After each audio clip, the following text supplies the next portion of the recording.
Hello everyone, this is my review of the Ryobi cordless hedge trimmer. This hedge trimmer uses a battery power, so you don't have to worry about gas or using a cord, dragging around cord. The battery goes around top. I'll show you that later. It has a safety lock on the trigger. You just pull this back so you can turn it on. It's pretty lightweight. It cuts really well. Use it to trim the hedges.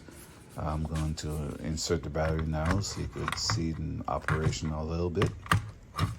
Just slide it in on the top. And the battery lasts a pretty long time. And when it runs out, you just swap out the batteries. This is the guard on there. I'm going to take that off now. Okay, I got it off and you can see the blades there. Turn it on. See?